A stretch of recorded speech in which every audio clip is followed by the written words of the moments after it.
பிரியமானவர்களே, என்னோட கூட சேர்ந்து இன்றைக்கு மார்க் 2வது அதிகாரம் வசனம் 13 17 வரைக்கும் இன்னைக்கு நம்ம தியானிக்க போகிறோம்.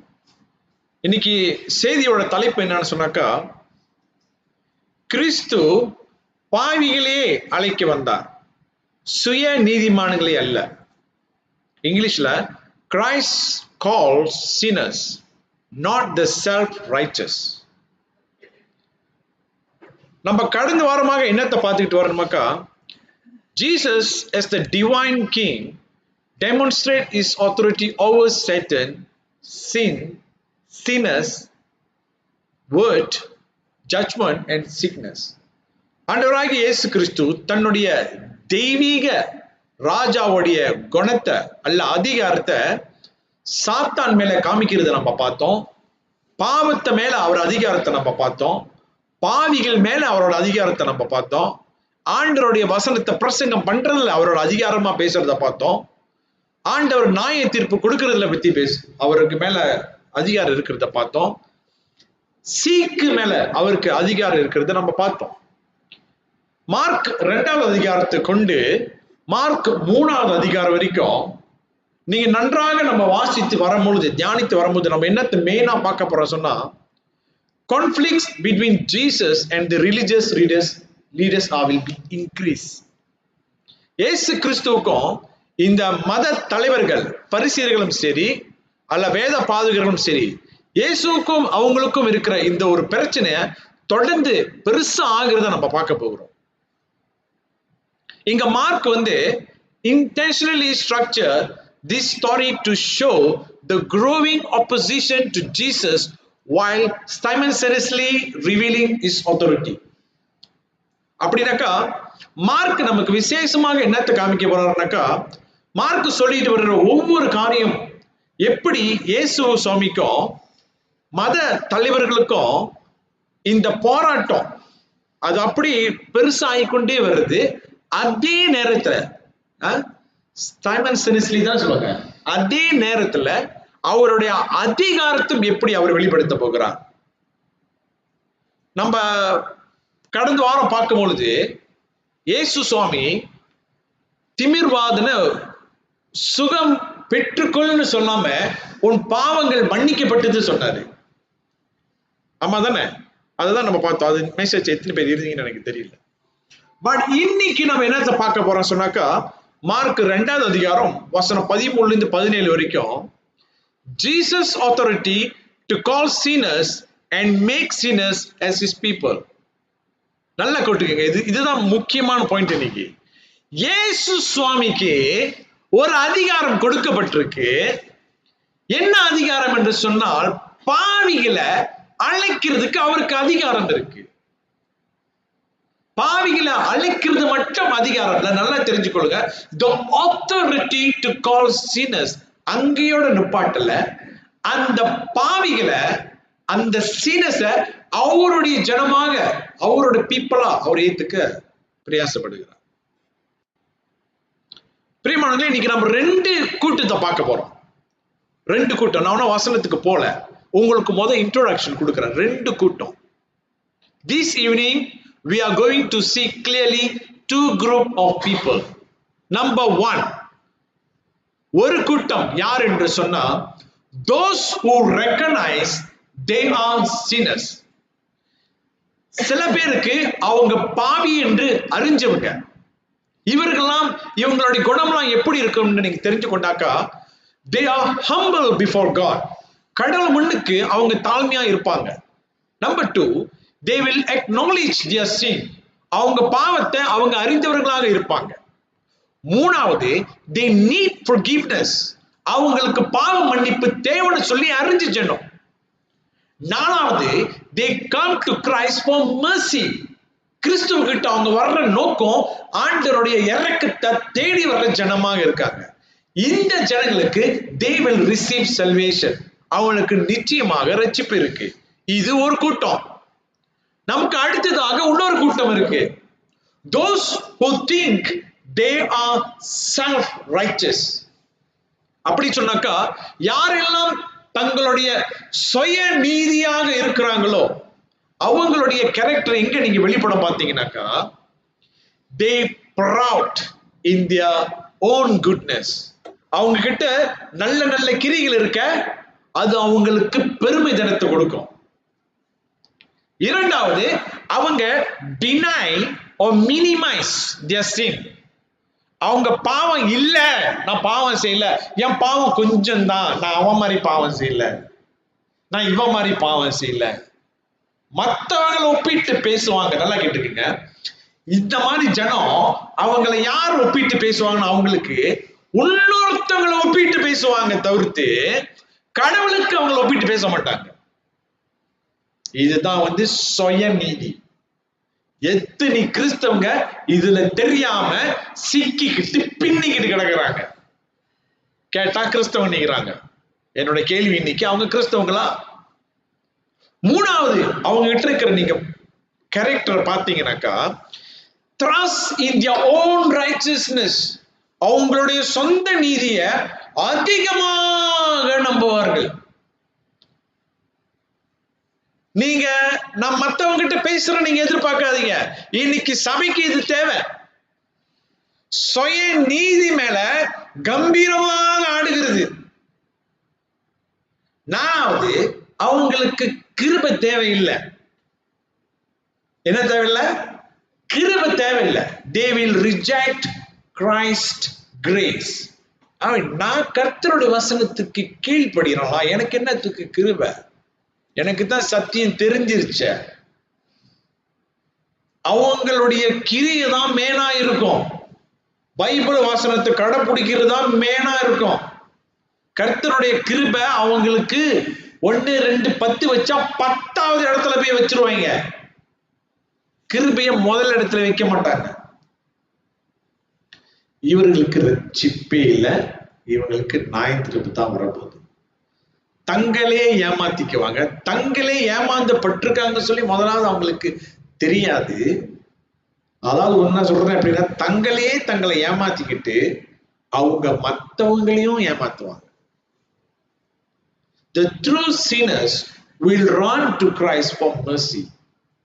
உண்மையான பாவிகள் இயேசு கிறிஸ்துவுக்கிட்ட இரக்கத்துக்காக ஓடி வருவாங்க. இந்த சுய நீதி இருக்காங்களே, the self-righteous people, they will reject Christ because they think they need no mercy. அவங்களுக்கு என்ன தேவையில்லை தெரியுமா? எனக்கு இரக்கம் தேவையில்லை. கொஞ்சம் இமேஜின் பண்ணி பாருங்க. Imagine if Jesus come today, the Jesus in 2000 years ago, if he came today. கொஞ்சம் யோசிச்சு பாருங்க. இயேசு கிறிஸ்து வந்த நோக்கம் நமக்கு நல்லா தெரியும். He came with one purpose, to give his life as a sacrifice for sin. இயேசு கிறிஸ்து வந்தது தெளிவா நமக்கு தெரியும். ஒரே நோக்கம் தான், தன்னுடைய ஜீவனை கொடுத்து நம்மளை மீட்க வேண்டும் என்று சொல்லி, அதுதான் அவருடைய நோக்கம். But Jesus was rejected in the first century. இயேசு கிறிஸ்துவை வேணான் என்று சொல்லி தள்ளிவிட்டார்கள். ரிஜெக்ட் பண்ணாங்க, ஹேட் பண்ணாங்க, கடைசி அவரை குருசிஃபைட் பண்ணிட்டாங்க. இயேசு வேணான்னு சொல்லி அவர் வெறுத்து கடைசி என்ன செஞ்சாங்க? இயேசுவை சிலுவையிலே அடிச்சிட்டாங்க. The surprising reason for his rejection was, this is the reason. Religious leaders rejected Jesus because மத தலைவர்கள் இயேசுவை வேணான் என்று சொன்ன நோக்கம் எதுக்கு என்று சொன்னா, அவர் உள்ள ரொம்ப பரிசுத்தமா இல்ல, அவர் தேவனோட வாக்கு எல்லாத்தையும் ஒழுங்காக கடைபிடிக்க மாட்டாரு, பாவிகளோடு சேர்த்து ஓடிக்கிட்டு இருக்காரு, சாப்பிட்டுக்கிட்டு இருக்கிறாரு, அவர் பரிசுத்தம் பத்தல, அவரோட நீதி பத்தல, அவர் ரொம்ப வசனத்துக்கு கீழ்ப்படிய மாட்டாரு, அவரு ரொம்ப ஜட்ஜ்மெண்டலா இருக்க மாட்டாரு, சரியா நியாயம் தீர்க்க மாட்டாரு எல்லாத்தையும், இப்படின்னு சொல்லி வெறுத்து கடைசியா இயேசு போய் சிலுவையிலே அடிச்சிட்டாங்க. எப்ப? 2000 வருஷத்துக்கு முன்ன. இப்ப அதே இயேசு கிறிஸ்து நம்மளோட டைமுக்கு வந்தாருனாக்கா என்ன ஆகும்?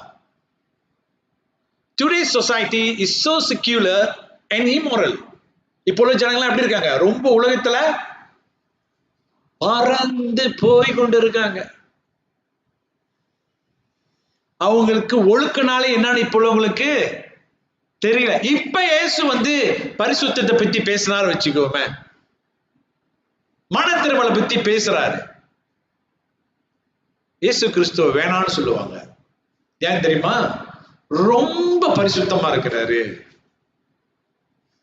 ரொம்ப டிமாண்டிங்கா இருக்கிறாரு, ரொம்ப நீதிமானா இருக்கிறாரு, ரொம்ப லீகலிஸ்டிக்கா இருக்காரு, ரொம்ப வசனத்தை கடைபிடிக்கணும் இருக்காரு, ரொம்ப ஜட்ஜ்மெண்ட்ல இருக்காரு, எல்லாத்தையும் நியாயம் தீர்த்துக்கிட்டு இருக்காரு. அவர் நியாயம் தீர்க்கிறவங்கலாம் யாரை நியாயம் தீர்த்து கொண்டு இருக்கிறார் பாத்தீங்கன்னாக்கா, மத தலைவர்களை.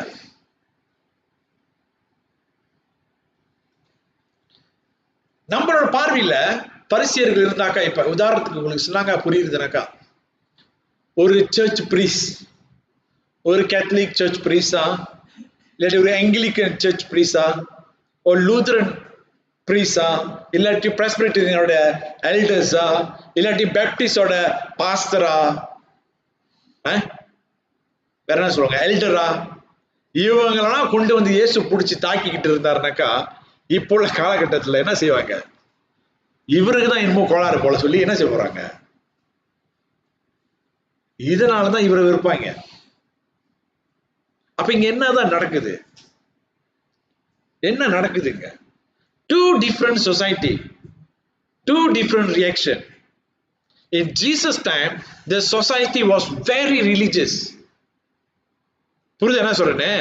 இயேசுவோட காலகட்டத்துல சொசைட்டி வந்து என்ன சொல்லுவாங்க? சமுதாயமா? சமுதாயம் வந்துட்டு ரொம்ப ரிலீஜியஸா, ரொம்ப பக்தியா இருந்தாங்க. ஆனா இப்ப நம்மளுடைய மக்கள்லாம் எப்படி இருக்கிறாங்க? ரொம்ப உலக நீதியில போய்கிட்டு இருக்காங்க. செக்யூலர், துனியாவி, ரைட்டா? எங்க தமிழ்ல, தமிழ் என்னமா? உலக நீதியாவா? அதுல போய்கிட்டு இருக்காங்க.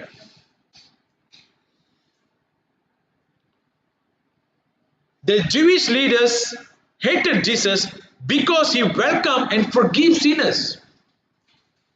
நான் அங்கதான் நீங்க வர போறேன், கவனமா கொஞ்சம் கேளுங்க. Our society might hate Jesus because he would condemn those who are judgmental, legalistic, like சொன்ன மாதிரி priest, pastor, Bible teacher, miracle workers, worship leaders. புரியுதுங்களா? இவங்களெல்லாம் தாக்கன சும்மா விடுவாங்களா? அப்ப நல்லா கொஞ்சம் கவனிச்சு பார்ப்போம். அவங்க இயேசுவ இன்சால்ட் என்ன சொல்லுவாங்க? இன்சால்ட், அவமானப்படுத்துறாங்க. எப்படி? இவர் பாவிகளுடைய நண்பர் என்று சொல்லி, பிசாசி புடிக்கப்பட்டிருக்குன்னு சொல்லி, எப்படிலாம் ஒரு கேவலமா பேச முடியுமோ பேசிட்டாங்க. யார? நம்மளுடைய இரட்சகரை. இந்த சுவிசேஷத்தோட உண்மையான ட்ரூத் என்ன தெரியுமா பிரியமானவர்களே? Gospel reveals the heart of Christ mission. இயேசு கிறிஸ்துவோடைய மிஷன், நோக்கம் என்னன்னு நீங்க பாத்தீங்கன்னா இந்த காஸ்பல்ல, இந்த காஸ்பல் இருக்கு. ஆரம்பத்துல இருந்து சொல்லிட்டு வரோம். மார்க் என்ன சொல்லுகிறார்னா, தேவன் தன்னோட ராஜ்யத்தை கட்ட போகிறார். அவரோட ராஜ்யத்துல அவருடைய ஜனங்கள் இருக்க போறாங்க. அவருடைய ஜனங்களுக்கு வரப்போறதுனாக்கா அவங்களுக்கு சுவிசேஷம் தேவை. இந்த சுவிசேஷத்துடைய மிஷன் என்னன்னாக்கா, Jesus did not come to call the self-righteous. இயேசு கிறிஸ்து வந்த நோக்கம் சுய நீதிமானா இருக்காங்களே அவங்களுக்கு, அவங்கள அழைக்கிறதுக்கு அல்ல. இயேசு கிறிஸ்து வந்த நோக்கம் பாவிகளை அவரோட ராஜ்யத்துக்கு அழைக்க. புரிச்சா சொன்னது என்னன்னு? இப்ப நீங்க எல்லாம் சிந்திக்க வேண்டியது என்னன்னா, நீங்க சுய நீதி உள்ளவர்களா அல்ல நீங்க பாவிகளா? இன்னைக்கு இதுதான் நம்ம படிக்க போறோம். என்னோட கூட சேர்ந்து வசனம் 13, 14 படிங்க. மறுபடியும் புறப்பட்டு கடலருகே போனார். அப்பொழுது ஜனங்கள் எல்லாரும் அவரிடத்தில் வந்தார்கள். அவர்களுக்கு போதகம் பண்ணினார். அவர் நடந்து போகையில் அல்பியாவின் குமாரனாகிய லேவி ஆயத்துறையில் உட்கார்ந்து இருக்கிறதை கண்டு எனக்கு பின் சென்று வா என்றார். அவன் எழுந்து அவருக்கு பின் சென்றான். And he went out again by the seashore, and the entire crowd was coming to him, and he was teaching them. Jesus' ministry took place outdoors because it was not possible to contain the massive crowd. இந்த திமிர்வாதக்காரனை அவர் சுகம் அளிக்கும் போது நீங்க பார்க்கும் பொழுது அந்த வீட்டுல ரொம்ப பெரிய கூட்டம், இந்த ரொம்ப பெரிய கூட்டம் அவர் வீட்டுக்குள்ள இருக்கிறதுனால எல்லாரும் அவரை எக்ஸஸ் பண்ண முடியல, அவரும் எல்லாராலையும் எக்ஸஸ் பண்ண முடியல. அப்ப இயேசு என்ன செய்யறாரு, இந்த கூட்டத்துக்கு இருந்து தப்பிச்சு ஓடல. நல்லா கேட்டுக்கங்க, இந்த பெரிய கிரவுட் கிட்ட இருந்து அவரை எஸ்கேப் பண்ணல. அவர் என்ன செய்யறாருன்னா கடல் ஓரமாக போய்கொண்டு அவர் வேற ஒண்ணுமே செய்யல. அவரோட மெயின் பாயிண்ட் என்ன செஞ்சுக்கிட்டு இருக்காருங்க, preaching the gospel. He was teaching them. நீங்க திருப்பியும் மார்க் 1, இப்ப மார்க் 2ல இருக்கும், மார்க் 1 14 15 படிக்கும் பொழுது எடுத்துக்கொள்ளுங்க, படிங்க. Mark 1 14 15. See, keep your focus. In this occasion, Mark again opened to us the core ministry of Jesus is not healing but preaching the gospel. படிங்க.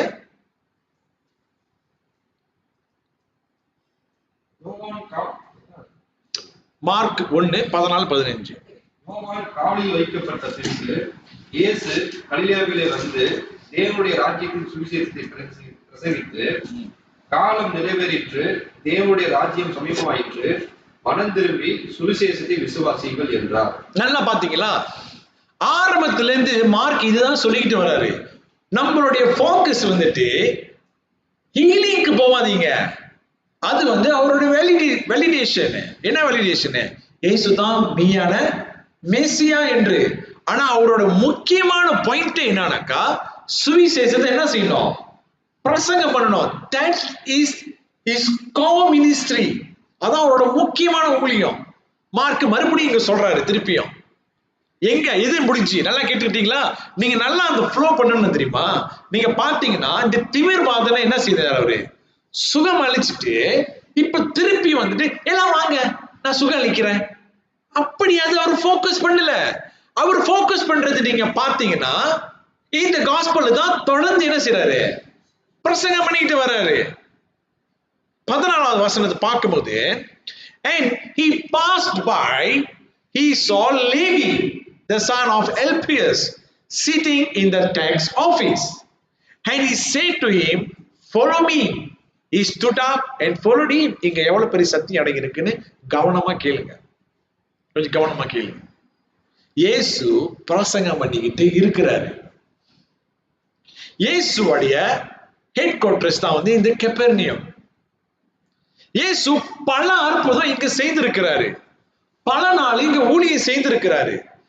இந்த ஊர்ல வந்து அதிகமாக மீன் பிடிக்கிறவர்கள் இருக்கிறாங்க. இவங்க எல்லாரும் என்ன செய்யணும், டாக்ஸ் கட்டணும். யாருக்கு? ரோமர் அரசாங்கத்துக்கு டாக்ஸ் கட்டணும்.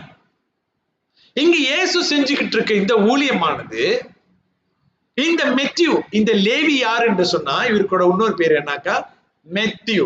நீங்க எங்க பார்க்கலாம்னு சொன்னாக்கா மத்தியூ 9:9 பார்க்கலாம். இந்த லேவி யாருன்னா இந்த லேவி மெத்தியூ. இயேசுடைய காலகட்டத்துல பிரியமானவர்களே, வேதத்தை கத்துக் கொடுக்குற ரப்பின்னு சொல்லுவாங்களே, இந்த ரப்பிலாம் இந்த டேக்ஸ் கலெக்டர் ஆயக்காரனா சொல்லுவாங்க. இந்த ஆயக்காரனை மதிக்கவே மாட்டாங்க. என்ன செய்ய மாட்டாங்க? மதிக்கவே மாட்டாங்க. இப்ப ரப்பிகள் இந்த ஆயக்காரனை மதிக்கவே மாட்டாங்கன்னா இயேசுவை ரப்பின்னு தான் கூப்பிடுறாங்க. ஏன்னா அவர் அநேக சினகோக்ல போயிட்டு வேதத்தை கத்துக் கொடுக்கிறாரு. இப்ப ரப்பியாக இயேசு லேவிய பார்த்து கூப்பிடும் பொழுது, என்ன பின்படுன்னு சொல்லும் பொழுது, அது அங்க உள்ளவங்களுக்கு எல்லாத்துக்கும் என்ன கொண்டு வந்துச்சு? மிகப்பெரிய ஒரு அதிர்ச்சியை கொடுத்தது. மிகப்பெரிய ஒரு அதிர்ச்சி கொடுத்தது. சரி, உங்ககிட்ட கொஞ்சம் இந்த டேக்ஸ் கலெக்டர் அந்த காலத்து கொஞ்சம் சொல்ல பிரயாசப்படுகிறேன். இந்த டேக்ஸ் கலெக்டர் யாரு சொன்னாக்கா, இவங்க வந்துட்டு மெயின் ஆஃப் ஃபைனான்ஸோட ஆபரேஷன், பண செலவுடைய காரியத்தை இவங்க பார்த்துக்கொள்ள ஒரு ஒரு ஒரு வேலை இவங்களுக்கு. நல்ல வெல்த்தியா இருக்கிறவங்க. ஏன்னா ரோமருடைய எம்பையர் டைம்ல ரோமர் தான் இந்த இஸ்ரவேலை பிடிச்சி ஆளுகை செய்து கொண்டு வரும் பொழுது, இந்த ரோமர்கள் வந்து இஸ்ரவேலுக்கு வேலை கொடுக்கறாங்கன்னு சொன்னாக்கா இது ஒரு வேலை. இந்த வேலையில இவங்க என்ன செய்யணும்னாக்கா, ரோமர்கள் வந்துட்டு அவங்க வந்து ஒரு குறிப்பிட்ட காசு வச்சிருவாங்க. டேக்ஸ் அடிக்கிறது என்னமா சொல்லுவாங்க? வரி பணம் தானே? வரி பணமா? டேக்ஸ். இது வந்து எந்த பிசினஸ் அங்க செஞ்சாலும், ஏன்னா இப்ப இஸ்ரவேல் யாரு கீழே இருக்குதுனாக்கா ரோமர் எம்பையர் கீழே இருக்கு. இவங்க எல்லாரும் ரோமருக்கு வந்து என்ன கட்டணும்? டேக்ஸ் கட்டணும், வரி கட்டணும். ஆனா அவங்க மேபி ஒரு வரி ஒரு மாசத்துக்கு ஒரு 150 வெள்ளி வச்சுக்கோமே, சும்மா ஒரு மாசத்துக்கு, இல்லாட்டியும் ஒரு வருஷத்துக்கு 1000 வெள்ளி வச்சுக்குவோம். இதுதான் வந்து ரோமர் அரசாங்கம் வந்து அவங்க தேர்ந்தெடுத்து வச்சிருக்கிற. நல்லா கேட்டுக்கங்க, இந்த டேக்ஸ் கலெக்டர் வந்துட்டு ரோமர்களா இருக்க மாட்டாங்க, யூதர்களா தான் இருப்பாங்க. சரியா? இங்க ஒரு முக்கியமான விஷயம் இருக்கு. சோ இங்க வந்துட்டு அவங்க சொல்லிடுவாங்க, இந்த டேக்ஸ் வந்து சும்மா மீனவர்கள் 1000 வெள்ளி கட்டணும், இவ்வளவு வருமானமா 1000 வெள்ளி கட்டணும். ஆனா இந்த டேக்ஸ் கலெக்டர் என்ன செய்வாங்க, ரோமர் அரசாங்கம் சொல்லிடுவாங்க 1000 வெள்ளி தான் எங்களுக்கு கொடுக்கணும், அதுக்கு மேல நீ எவ்வளவு சம்பாதிக்கிறது அது உன்னோட இது. அப்ப இவங்க என்ன செய்வாங்கன்னா இந்த திருட்டு வேலை கொஞ்சம் செய்வாங்க. செஞ்சு 1000 வெள்ளி, இப்ப நீங்க மீன் பிடிக்கிறோம்னா உங்ககிட்ட 1000 வெள்ளி வாங்குறதுன்னா உங்ககிட்ட 2000 வெள்ளியா வாங்குவாங்க. நீங்க கொடுத்துதான் ஆகணும் அந்த டைம்ல. ஏன்னா யாரு உங்களை அங்க உட்கார வச்சிருக்கா? ரோமர் அரசாங்கம் வச்சிருக்கு. பொய் சொல்லி ஏமாத்தம் பண்ணி இங்க கிட்ட இருந்து காசு வாங்குறது. இது எல்லா ரப்பிகளுக்கும் எல்லா யூதர்களுக்கும் இது தெரியும். அப்ப சரியான முறையில வாங்காம திருட்டு முறையில காசு நிறைய சம்பாதிப்பாங்க. சின்ன காசு தான், ஆனா அதே ரொம்ப பேருக்கிட்ட வாங்கிக்கிட்டே இருந்தா அவங்க பெரிய காசு வந்துடும் அவங்களுக்கு. உங்களுக்கு புரியுதுங்களா சொல்றது இப்ப எப்படின்னு? எக்ஸ்ட்ராவா சார்ஜ் பண்ணுவாங்க. இதனாலே இவங்க பணக்காரனா ஆவாங்க. ஆனா ஒரு சைட்டு இவங்க பணக்காரனா ஆகணும், இன்னொரு சைட்டு என்ன நடக்குதுனாக்கா, யூதர்கள் இந்த ஆயக்காரனை வெறுக்கிறாங்க. ஏன்னா அவர்கள் ரோமருக்கு வேலைக்காரனா இருக்கிறாங்க. ரோமர்கள் அந்நிய ஜாதி, ரோமர்கள் அந்நிய கடவுளை வணங்குறது. நீ அவனுக்கு வேலை செஞ்சு உன்னோட சொந்த ஜனத்துக்கிட்ட இருந்து நீ காசு அடிக்கிறிய, சொந்த ஜனத்தையே நீ ஏமாத்துறிய. அப்ப அவங்களுடைய மத பார்வையில இவர்கள் எல்லாம் வந்து தீட்டுப்பட்டவர்களாக இருக்கிறாங்க, அன்கிளீன். அதனாலதான் ரப்பிகள் இந்த டேக்ஸ் கலெக்டர், இந்த வரி பணத்தை வாங்குறவங்களை பாவியாக பார்க்கறாங்க. அவங்க யாரோட சேர முடியாது? ஆண்ட்ரு ஜனங்களோடய சேர முடியாது. அடுத்த ஒரு வசனத்தை பார்த்தீங்கன்னாக்கா, cheating in the tax office, அவர் அங்க உட்கார்ந்து ரைட்டா இருக்கிறாரு. புரியுதுங்களா நான் படிக்கிறது? எங்க உட்கார்ந்து இருக்காரு? டேக்ஸ் ஆபீஸ்ல உட்கார்ந்து இருக்கிறாரு. நல்லா நல்லா உட்காந்துட்டாரு. உலகம் எல்லாம் சரியா இருக்கு அவருக்கு. பட் என்ன நடக்குதுனாக்கா, he considered unclean and barred from attending the synagogue. பார் பண்ணிட்டாங்க அவரை. இந்த மாதிரி டேக்ஸ் கலெக்டர் வந்து எங்க போக முடியாது. நீங்க பாத்தீங்களா, இயேசு அந்த லூக் 18ல சொல்லுவாரு, அவன் கிட்ட கூட போக மாட்டான், தூரமா இருப்பான். ஏன்னா தெரியும் பாவின்னு. புரியுதா? நீங்க நம்ம இவங்களை பார்க்கல. நான் உங்களுக்கு ஒரு சொந்தம் கொடுக்குறேன், ஒரு சொந்தம். இந்த காசு வாங்க போவாங்க தெரியுமாயா? நீங்க இப்ப என்கிட்ட ஒரு 10,000 வெள்ளி கடன் வச்சிருக்கீங்க வச்சுங்களேன். நான் உங்ககிட்ட 5,000 வெள்ளி கடன் கட்டிட்டேன். இன்னும் 5,000 வெள்ளி நான் உங்களுக்கு கொடுக்க வேண்டியது இருக்கு. சும்மா உங்களுக்கு உதாரணம் கொடுக்குறேன். எவ்வளவு இருக்கு? 10,000 வெள்ளி கடன் வாங்கிட்டீங்க என்கிட்ட, 5,000 வெள்ளி கொடுத்துட்டீங்க. ஒண்ணு நீங்க எனக்கு 5,000 வெள்ளி கொடுக்கல. அப்ப நான் என்ன செய்யறேன்னா, ஜஸ்டிஸ் கூப்பிடுறேன். யாரை கூப்பிடுறேன்? ஜஸ்டிஸ் கூப்பிடுறேன். ஜஸ்டிஸ் அவங்க எனக்கு இன்னும் வட்டிலாம் போய் இன்னும் 10,000 வெள்ளி இருக்கு. எவ்வளவு கொடுக்கணும்? இன்னும் 10,000 வெள்ளி. இப்ப வந்து அவர் கட்டுறது வெறும் 5,000 வெள்ளி, வெறும் வட்டி மட்டும் தான் கட்டியிருக்காரு. 10,000 வெள்ளி அவர் எனக்கு கொடுக்கணும். நீ எனக்கு ஒரு 6,000 வெள்ளி வாங்கி கொடுத்தாலும் பிரச்சனை இல்லை, எனக்கு 6,000 வெள்ளி வந்துட்டா போதும், மற்ற காசுலாம் ஒன்னோடுது. அப்படி சொல்லிட்டு இப்ப ஜஸ்டிஸ் என்ன பண்றாங்க, சொந்த உதயா ஜஸ்டிஸ் போயிட்டு இவரு உன்னை அடிச்சிருவேன் கேங்ஸ்டர்லாம் வச்சு பயம் மூத்தி 12,000 வெள்ளியா வாங்கிட்டாரு வச்சுக்கோமே. இப்ப 6,000 வெள்ளி தான் எனக்கு வருது, இன்னும் 6,000 வெள்ளி யாருக்கு போகுது? ஜஸ்டிஸ்க்கு போகுது. இந்த மாதிரியே செஞ்சுக்கிட்டு இருந்தா எல்லாருக்கும் ஜஸ்டிஸ் பிடிக்குமா?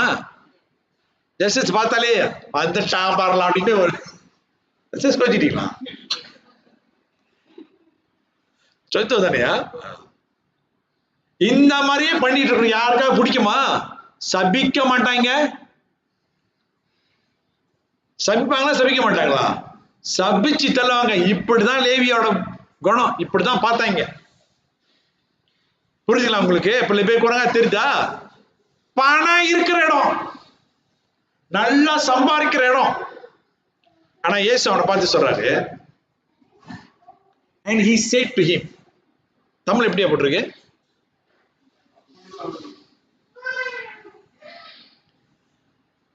தமிழ் எப்படி போட்டிருக்கு? he said to him, அவனை பார்த்து கூப்பிடுறாரு தானே, அவனை பார்த்து கூப்பிட போறாரு. ஓகே, நீங்க நன்றாக பார்த்தீங்கன்னா பிரியமானவர்களே, யோவான் எழுதும் போது 10வது அதிகாரத்துல 9:10 இயேசு யோவான் வந்து இப்படியாக சொல்கிறார், இயேசு சுவாமி அவருடைய ஆடுகளை அவர் அறிந்திருக்கிறார். அவருடைய ஆடு பார்த்து அவர் கூப்பிடும் போது அவரோட ஆடு பார்த்து கூப்பிடுறாரு. அவருடைய ஆடுக்கு அவருடைய சத்தத்தை தெரியும். அவருடைய ஆடுக்கு அவருடைய சத்தத்தை தெரியும். அது மட்டும் இல்லாம அந்த ஆடு என்ன செய்யும்? அவரை பின்பற்றோம். அதனால இங்க இயேசு he said to him, follow me. நல்லா பாருங்க, அத்தனை வாட்டி அவ்வளவு பேர் அங்க இருக்கும்போது பாவியிலே கேடுகட்ட பாவியாக இருக்கிற மெத்தியோ பார்த்து எல்லாரும் மெத்தியோ வெறுக்கிறாங்க. எல்லாரும் மெத்தியோ மேல தப்பு தப்பான அபிப்பிராயம் இருக்கும். முதல்ல ஜஸ்ட் சொன்னது போல மெத்தியோ எந்த அளவுக்கு கேவலமா பார்க்க முடியுமோ பார்த்திருப்பாங்க. ஆனா இயேசு மெத்தியோ பார்த்து கூப்பிடுறாரு,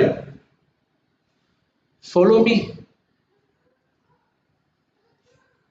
உங்க வாழ்க்கையில நீங்க யோசிச்சு பாருங்க, நீங்களாம் எப்படி இருந்தீங்க, என்ன பண்ணிக்கிட்டு இருந்தீங்க? உங்களை நினைச்சு யாராவது இவரை நம்பி ஒரு பெரிய காரியம் செய்யலாம், இவன் தான் என்னோட எதிர்காலமே, என்ன நினைச்சிருப்பாங்க உங்களை? இல்லாட்டி நீங்க உங்களை என்ன நினைச்சுக்கிட்டீங்க? உங்களுக்கு தெரியும் நீங்க இயேசு கிறிஸ்துக்கு வராத முன்ன நீங்க எப்படி வாழ்ந்தீங்க. இதுதான் வந்து ஜான் மக்காத் எப்படி சொல்றாருனாக்கா, அவருடைய கமெண்ட்ரி படிக்கும்போது, the sovereign authority of Christ, the commands it produced the obedience. எப்படி தெரியுமா தமிழ்ல சொல்லுவாங்க, ஏக சக்கராதிபதியோட அழைப்பு, சர்வ லோக சர்வ வல்லமையானவர், நீ என்னதான் பண்ணிக்கிட்டு இருந்தாலும் ஃபாலோ மீன்னு கூப்பிடும் போது அவருடைய சத்தம் உங்களுக்கு விளங்கும். எப்படி காதுல விளக்குறது? அதை சொல்லல, இந்த காஸ்பல் எடுத்து பேசும் போது, சுவிசேஷத்தை அறிவிக்கும் பொழுது, நீங்க கேட்கும் பொழுது உங்களுக்கு நன்றாக தெரியும் அவர் உங்களை அழைக்கிறாரு, நீங்க வருவீங்க.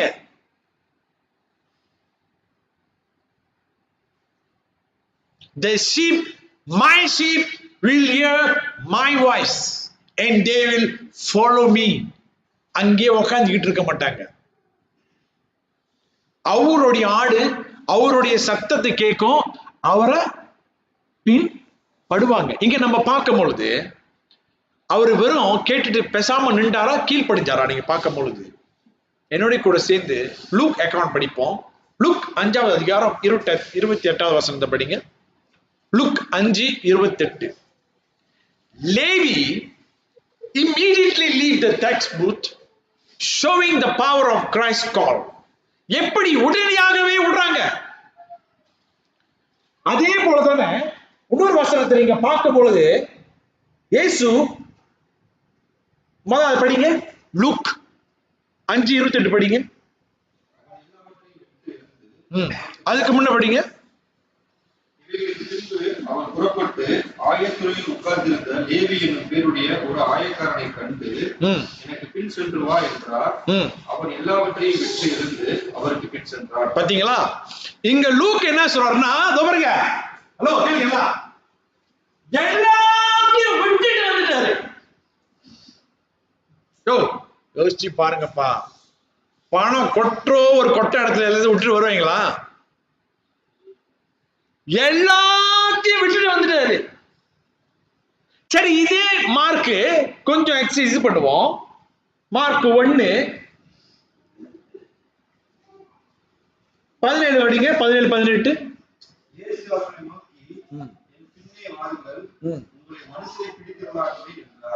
அப்புறம் அவர்கள் தங்கள் வலைகளை விட்டு அவருக்கு பின் சென்றார்கள். என்ன அழைப்பு இது? ஹலோ, அதான் முதல்லயே சொல்லிக்கிட்டு இருக்கேன்.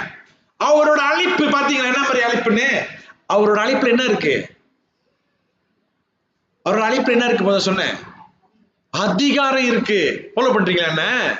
அவர் அழைப்புல நல்லா கேட்டுக்குங்க, அவருக்கு அதிகாரம் இருக்கு. பாவிகளை உங்களை அழைக்கும் போது நீங்க கேட்பீங்க. நீங்க எப்படி வேணாலும் ஆளுங்க. நீங்க அவரோட பார்வையில பாவிகள் என்று சொன்னா, நீங்க உங்களுடைய பாவத்தை அறிஞ்சவீர்கள் என்று சொன்னா, நான் சொன்னது போல 2 கூட்டம்.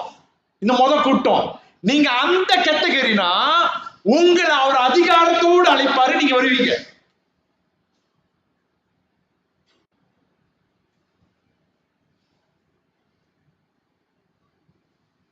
பிரியமானவர்களே, இங்க ரொம்ப அதிகமா நம்ம பார்க்கல. ஆனா நீங்க நல்லா பாத்தீங்களா? மார்க் 2வது அதிகாரம் 1-12 வரைக்கும். போன வாரம் கேத்ரினாக்கா நீங்க சொன்னீங்க, நான் உங்களுக்கு கொஞ்சம் ஞாபகம் போட்டுறேன். அந்த நீங்க கொஞ்சம் ஞாபகம் போட்டுறேன். உங்களுக்கு 4 பேரு அந்த திமிர்வாதனை தூக்கிட்டு வந்த விசுவாசம் ஜென்வீனான விசுவாசம். ஏன்னா யோவான் 2வது அதிகாரத்துல, நிக்கோதேமஸ் 3வது அதிகாரம் 2வது அதிகாரத்துல யோவான் என்ன சொல்லுகிறார்னா, யாருடைய உள்ளத்துல என்ன இருக்கு என்று சொல்லி யாருக்கு தெரியும்?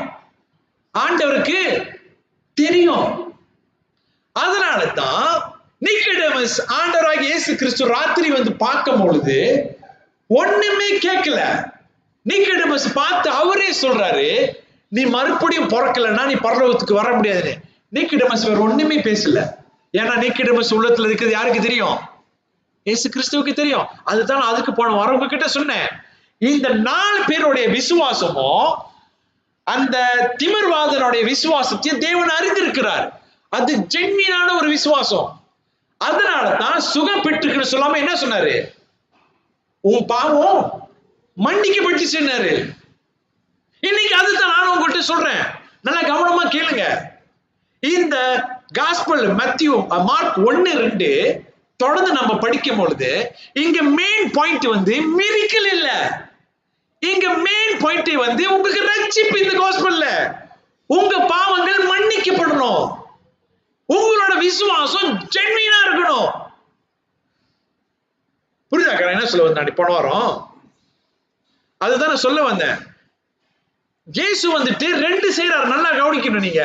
ஒண்ணு வந்து இயேசு சுவாமி அவனுக்கு சுகத்தை கொடுக்கும் போது என்னத்தை செஞ்சாருனாக்கா, நல்லா புரிஞ்சுக்குங்க, இந்த பாவத்தினால வந்து விளைவு தானே, விளைவு. இந்த பாவத்தினால வந்த விளைவு, நீங்க கண்ணால பார்க்கக்கூடிய ஒரு விளைவு என்னன்னா சீக்கு. இந்த பாவத்தினால இன்னொரு விளைவு வந்திருக்கு. என்னது? கில்ட்டி, குற்றம். உங்க யாரால சொல்ல முடியுமா நீங்க பாவம் செய்யலன்னு? சொல்லுங்க. நாளைக்கு அந்த கடலை மண்ணுக்கு பாருங்க, நான் அவங்க கேட்கிறேன், நீங்க சும்மா நினைச்சுக்கிட்டு இருக்கீங்களா அந்த உலகத்துல கோர்ட்லாம் இருக்குன்னு, நாய் தீர்ப்புலாம் இருக்க சும்மா நினைச்சுக்கிட்டு இருக்கீங்களா? அதெல்லாம் ஆண்டோட சவரன்டியில் இருக்கு. அதெல்லாம் ஆண்டோட டிகிரியில இருக்கு. கத்த தாப்பான் துவான். புரியுதா என்ன சொல்றேன்னு? என்ன தெரியுமா? நல்லா கேட்டுருக்கீங்க. இத பார்த்து கூட நீங்க இன்னும் திருந்தலனா, இத பார்த்து கூட இன்னும் உங்களுக்கு காஸ்பலோட அருமை தெரியலனா, அப்ப என்னதான் மூளையை வச்சுக்கிட்டு பயன்படுத்துறீங்க?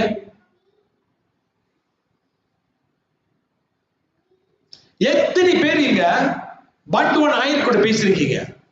நான் பேசியிருக்கேன். பண்டுவன் ஆயிரம் என்ன தெரியுமாமா? இன்னும் கொஞ்சம் வருஷம் அவனுக்கு தூக்கு. இவனுங்க சூறா எழுதுவானுங்க போலீஸ்க்கு. நான் சாவ போறேன் தெரிஞ்சு போச்சு, என் கூட சேர்ந்து இந்த திருட்டு வேலை பண்ண, இந்த கொலை பண்ணவங்களாம் இருக்கானுங்க, அவனுக்கு முன்னே செட்டிக்கிட்டு தான் இருப்பானுங்க, என்கிட்ட இன்ஃபர்மேஷன் கொடுப்பானுங்க. அப்ப சொல்லுவானுங்க, அழுவானுங்க, முடிஞ்சு எனக்கு சாவ போறேன், எல்லாம் கன்ஃபார்ம் ஆச்சு, எனக்கு தூக்கில போட போறீங்க, பேசிக்கிட்டே அழுவானுங்க. ஹலோ, கொஞ்சம் நல்லா கேளுங்க. இதெல்லாம் பார்த்தவனாலதான் அந்த ஊழியத்தை நான் தொடர்ந்து ஃபேத்ஃபுல்லா செஞ்சுக்கிட்டு இருக்கேன். இப்படி ஒண்ணு இருக்குன்னு தெரிஞ்சு அவனால மனம் திரும்ப முடியாது, அவனால அந்த தண்டனையில இருந்து தப்பிக்க முடியாது. நமக்கு பைபிள் கொடுத்து, வசனத்தை கொடுத்து, பிரசங்கம் பண்ணி, சத்தியத்தை வேலைக்கு ஒண்ணுமே மனம் திரும்பாம இருக்கீங்களா? நீங்க எப்படி?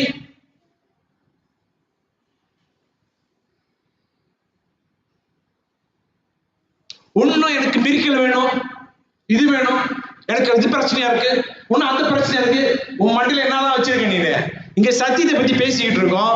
மனம் திரும்பு, நீ பரலோகம் இருக்கு, நரகம் இருக்கு, மனம் திரும்பு, மனம் திரும்பு, மனம் திரும்பு சொன்னா ஒன்னும் இதேதான்.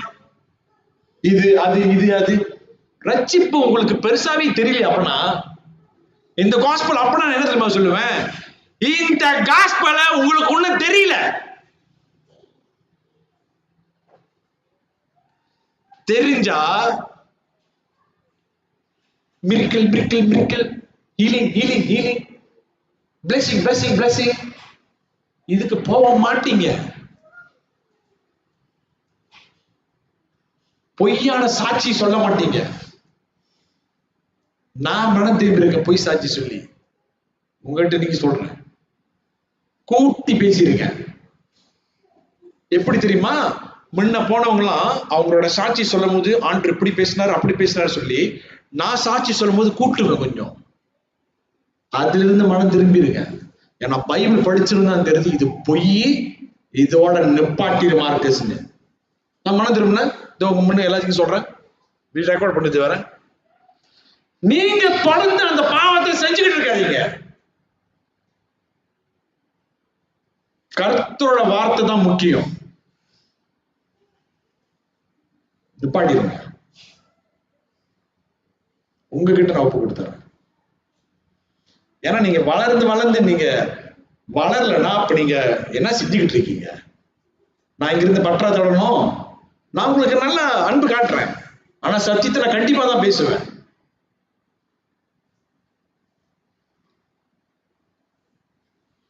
உண்மையான ரட்சிப்பு உங்களை மனம் திரும்ப வைக்கும்.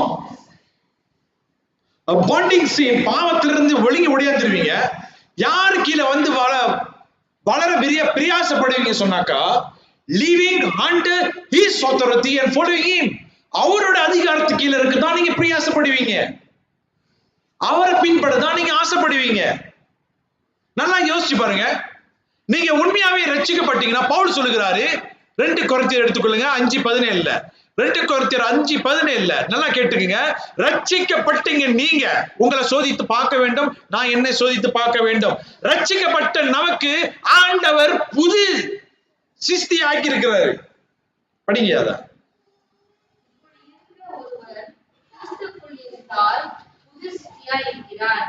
பழையவைகள் ஒழிந்து போயின, எல்லாம் புதிதாயின. எல்லாம் புதிதாயிட்டு சொன்னா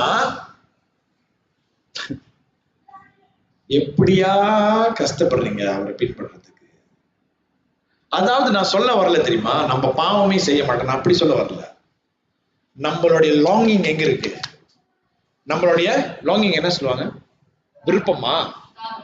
நம்மளுடைய தாகம் எங்க இருக்கு? நம்மளுடைய டிசைர் எங்க இருக்கு? அடுத்த வசனம் படிங்கம்மா. மார்க் 2:15 படிங்க. நல்லா தெரிஞ்சுக்க, நான் சொல்றது இதுதான். இந்த 14வது வசனத்துல, பிரியமானவர்களே, 14வது வசனத்துல நீங்க மெய்யாகவே இயேசு கிறிஸ்துவ உங்களுடைய ஜென்வீனான ஃபெய்த், உண்மையான விசுவாசத்துல மனம் திரும்பி நீங்க மெய்யாகவே அவருடைய ஆடா இருந்தீங்க என்று சொன்னா, நீங்க நல்லா தெரிஞ்சு கொள்ளுங்க, அவர் அதிகாரத்தோடு உங்களை கூப்பிட்டுருக்காரு. அவருக்கு என்ன அதிகாரம் சொன்ன? பாவத்தை மேல அதிகாரம் இருக்கு சொன்ன, பாவிகள் மேல அதிகாரம் இருக்கு சொன்ன, பிசாசி மேல அதிகாரம் இருக்கு சொன்ன, தேவனுடைய வார்த்தை மேல அதிகாரம் இருக்கு சொன்ன. இப்ப நான் என்ன சொல்றேன்னா, பாவிகள் உங்க மேல அவருக்கு அதிகாரம் இருக்கு. எதுக்கு? உங்களை கூப்பிடுறதுக்கு, அவரை பின்பற்றுறதுக்கு. கண்டிப்பா நீங்க என்ன செய்ய போறீங்க? அவரை பின்பற்ற தான் போறீங்க. புரியுதா என்ன சொல்றேன்னு? கண்டிப்பா என்ன செய்வீங்க? You will obey him. That is the point. புரியுதா என்ன சொல்றது? அடுத்த வசனம் படிங்க, 15. இப்ப அநேக ஆயக்காரரும் பாவிகளும் அவரோடு கூட வந்திருந்தபடியால் அவர்களும் இயேசுவோடும் அவர் சீசரோடு கூட வந்திருந்தார்கள். And it happened that as he was reclining at the table in his house, many tax collectors and sinners were reclining with Jesus and his disciples, for there were many of them, and they were following him. இங்க மத்தியு அல்ல லேவி என்றவர் ஒரு விருந்து ஆயத்த பண்ணி வைத்திருக்கிறாரு, ரைட்டா? இந்த விருந்துல அவரு இன்னும் அநேகர் ஆயக்காரனை கூப்பிட்டிருக்காரு. எவ்வளவு பேரையா கூப்பிட்டிருக்காரு? அநேக ஆயக்காரனை கூப்பிட்டிருக்காரு, டேக்ஸ் கலெக்டர் கூப்பிட்டிருக்காரு. அது மட்டும் இல்லாம அவர் பாவிகளையும் கூப்பிட்டிருக்காரு. நான் சொல்றேன் உங்ககிட்ட, நம்ம சொன்ன ஒரு சொந்தம், இந்த காசு வாங்குறது, வட்டி வாங்குறவங்க, இவங்கெல்லாம் சொந்தமா செயல்பட முடியாது. இவங்களை நான் பிடிச்சிருக்கேன், உங்ககிட்ட சொல்றேன். இவங்க ஒரு பெரிய நெட்வொர்க். இப்ப இந்த லேவியை பார்த்த யார் தெரியுமா? ஒரு பெரிய கேங்ஸ்டர். அந்த இடத்துக்கு தெரியுமாமா? ஒண்டி செய்ய முடியாது.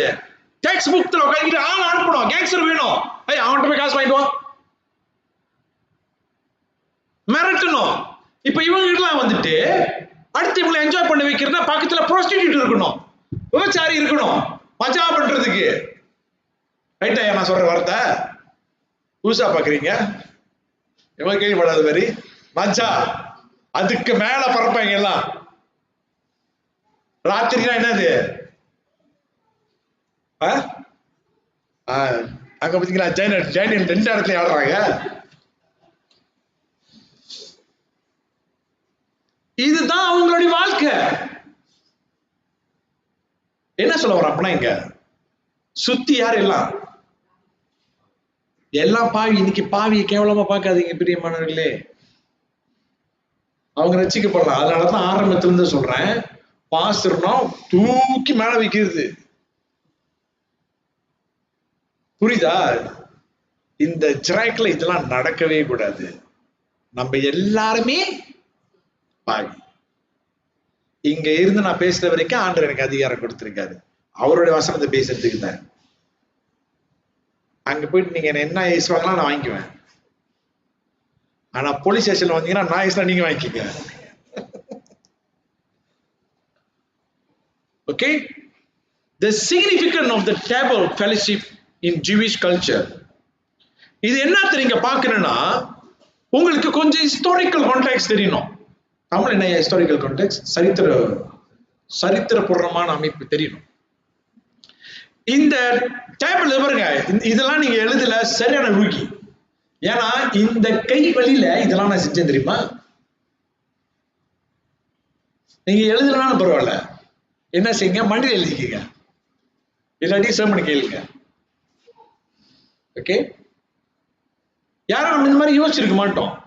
இந்த டேபிள் ஃபெலோஷிப் என்ன தெரியுமா அர்த்தம்? ஜூவிஷ் கல்ச்சர்ல ஒரு ஜூவிஷோட உக்காந்தி, இதெல்லாம் கேட்டுங்க, மத்த ஜாதியை விட்டுருங்க, யூதர்கள் விசேஷமா ரப்பிகள் ஒரு மேஜல உக்காந்தி சாப்பிடறோட அர்த்தம் என்ன தெரியுமா? அவங்க அந்த மக்களோட அவங்களோட எல்லாத்தையும் ஏத்துக்கொண்டாங்க, அக்செப்டன்ஸ். அவங்க உட்காந்து பேசும்போது அவங்களை ஏத்துக்கொண்டாங்க அவங்க மனசார. ரெண்டாவது, அவங்களையும் கொண்டு போய் அவங்களோட கூட சேர்ந்து ஒரு அடையாளமா வைக்கிறாங்க, ஒரு ஐடென்டிபிகேஷனா. புரியுது என்ன சொல்றேன்னு? இயேசு இப்ப அவங்களோட போய் உட்கார்றாங்களா, அவரோட கூட அவங்களுக்கு ஐடென்டிட்டி ஆயிட்டே இருப்ப, சமூக அடையாளம். ரைட்டா தமிழ்ல? சமூக அடையாளம். மூணாவது ஃப்ரெண்ட்ஷிப், நட்பு. இதுதான் யாரு செஞ்சா? இது யாரு செய்யும் போது யார் பிடிச்சு கண்டிச்சா? சொல்லுங்க யாராவது.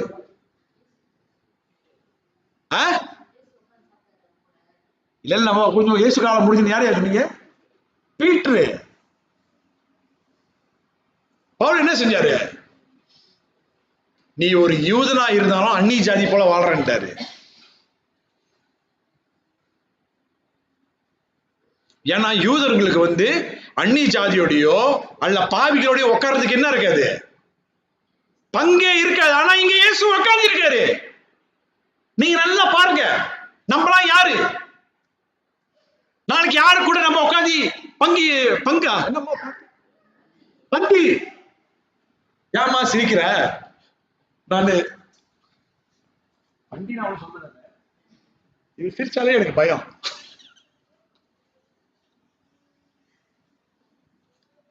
ஓகேவாயா? Okay. The group would have included criminals, thief, thug gangs, enforcers, prostitute. எல்லாரும் அங்க உட்கார்ந்து இருக்கலாம்.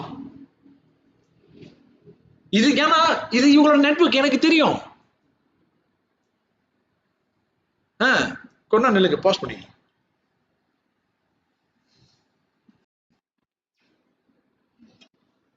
Okay, so no respectable rabbi would ever will mingle with this community.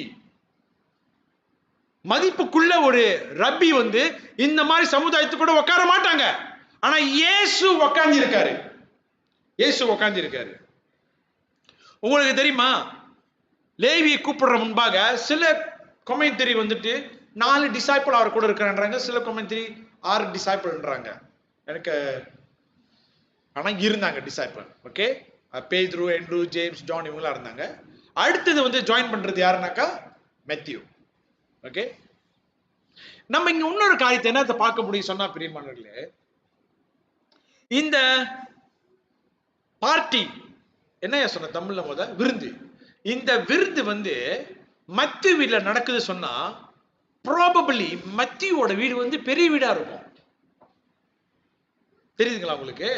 And it was the celebration to honor Jesus, to proclaim the story of forgiveness. புரியுது என்ன சொல்றேன்? இயேசுவை மகிமைப்படுத்தி அவர் சொல்ல போற செய்தி என்னன்னா பாவ மன்னிப்போடைய செய்தி. என்றுமே ஞாபகம் வைத்துக் கொள்ளுங்க, நீங்க சுவிசேஷத்தை கொண்டு போகும் பொழுது, நானும் என் மனைவி இந்த தப்பு பண்ணிருக்கோம். சொல்லலாமா சையா? இத சொல்லாமா கேட்கிறேன். இந்த தப்ப சுவிசேஷம் சொன்ன சொல்லாமா வேணாமா? அப்புறம் வீட்டுல போய் சொல்ல மாட்டல. நானும் சுவிசேஷம் சொல்லும் போது எப்படி தெரியுமா சொன்னோம்? எங்களுக்கு முன்ன வீடே இல்ல, இப்ப எங்களுக்கு 2 வீடு இருக்கு, இயேசு நம்புங்க. எங்களுக்கு முன்ன காடியே இல்ல, பஸ்ல போவோம், அவங்க சொல்லுவாங்க, நான் மோட்டர்ல போன சொன்னேன். இப்ப எங்களுக்கு 2 காடி இருக்கு. நான் ரட்சிக்கப்படாத முன்ன எனக்கு படிக்கவே தெரியாது, அது உண்மைதான். இங்கிலீஷே ஒழுங்கா பேச தெரியல, பாத்தீங்க தானே? அப்படி இருந்த என்ன SPMல ஃபர்ஸ்ட் செக்ரிகேட் போட்டேன், அப்புறம் டிப்ளமா 3.something மேல போட்டேன். இதெல்லாம் ஆண்டவருடைய கிருபை. இப்ப போலீஸ வேலையா செய்யறேன். எப்படி சொல்றேன்? சுவிசேஷத்தை பிளஸிங்ல சொல்லிக்கிட்டு இருக்கேன். அவங்களும் அப்படிதான் சொன்னாங்க. திருப்பி அவங்க கேட்டாங்க இப்போ ஒரு கேள்வி, நாட்டை புடிங்கிட்டு சாவற மாதிரி, உங்க இயேசு இதுக்காக தான் போனீங்களா இயேசு கிட்ட? அப்படி மூஞ்சி ஒரு கேவலமா வச்சு சொன்னாங்க பாருங்க.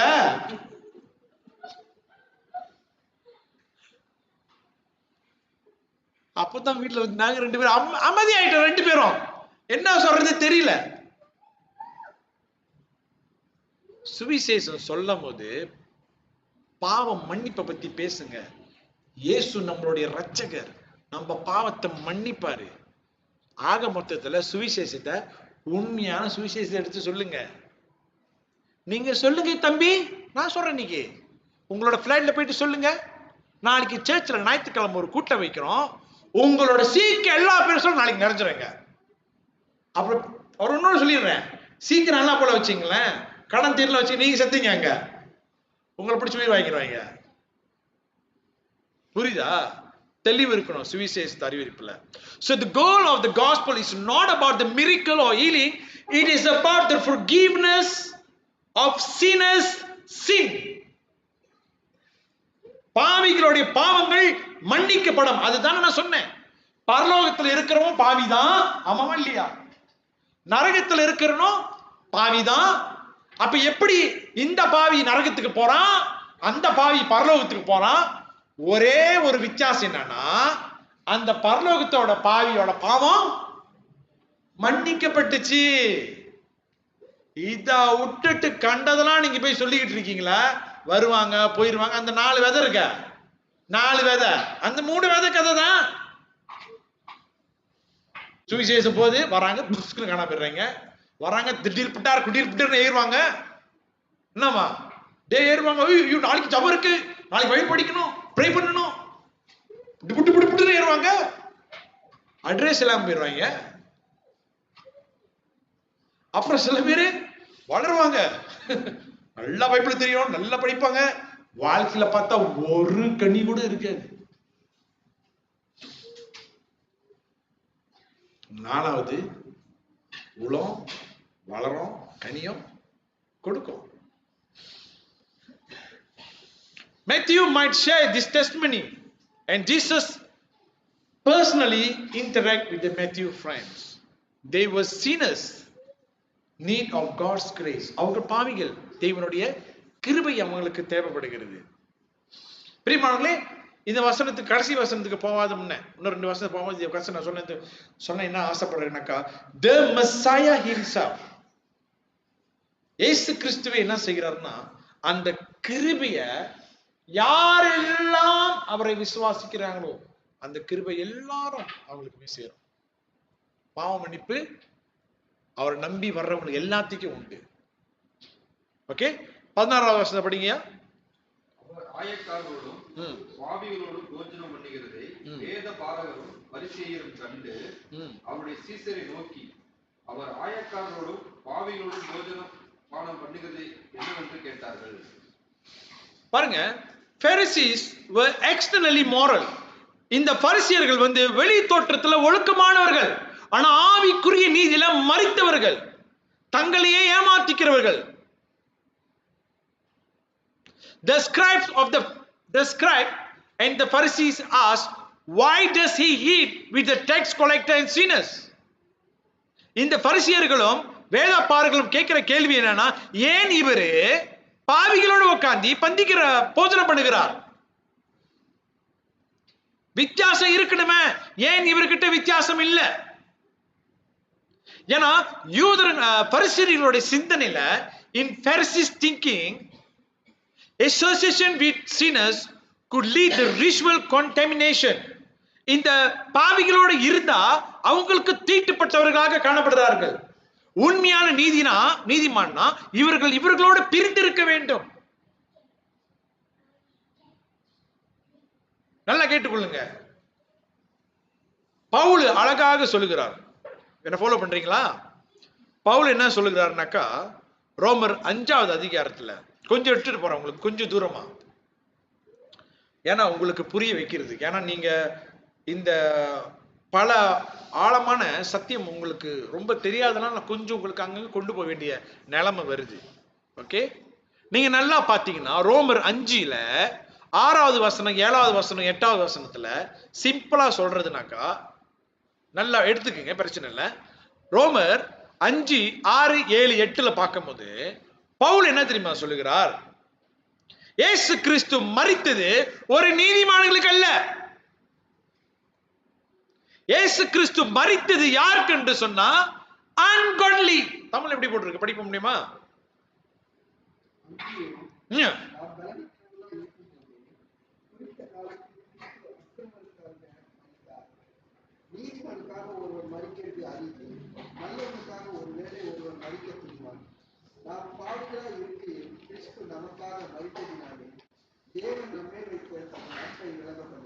பாத்தீங்களா? நீங்க அன்காட்லியா, நீங்க பாவின்னு நீங்க அறிஞ்சிருக்கீங்களா? உங்களுக்காக இயேசு மரித்திருக்கிறார். Christ died for the ungodly. இந்த பரிசேயர்களுக்கு ஆண்டவருடைய இந்த பரிசுத்தத்தை தப்பாக புரிந்து கொண்டார்கள். ஏன் தெரியுமா? அவங்க நினைச்சுக்கிட்டு இருக்காங்க அவங்க பரிசுத்தன்னு. நான் இன்னைக்கு சொல்றேன், நல்லா கேட்டுக்குங்க. நீங்க ஒண்ணுமோ நினைச்சுக்கிட்டு இருக்கீங்க வச்சுக்கீங்களேன், உங்களோட பரிசுத்தம் தான் உங்களை பரலோகத்துக்கு கொண்டு போனா நீங்க உன்ன தப்பா புரிஞ்சுக்கிட்டு இருக்கீங்க. என்ன சொன்ன? உங்களோட பரிசுத்தம் தான் உங்களை பரலோகத்துக்கு கொண்டு போன நீங்க நினைச்சுக்கிட்டு இருந்தீங்கன்னா நீங்க தப்பா புரிஞ்சுக்கிட்டு இருக்கீங்க. இயேசு என்ன சொன்னாரு? மத்தேயு 5:28 பரலோகத்துல இருக்கிற உங்களுடைய பரலோக பரமபிதா பூரண சர்க்குலராய் இருக்கிறது போல நீங்க இல்லைன்னா நீங்க அப்படிதான் இருக்கணும். அப்படிதான் கேட்கிறாரு. ஆனா பிரச்சனை என்ன, நம்மளால அப்படி இருக்க முடியாது. இந்த பரிசேயர்களுக்கு அவங்களுடைய சிந்தனையில் என்னன்னா, அவர்கள் என்னது பரிசுத்தவான்கள் நினைப்பு. இன்னைக்கு இது கிறிஸ்தவங்களுக்கு இல்லைன்னு நினைக்கிறீங்களா? சபையில் உள்ளவங்களுக்கு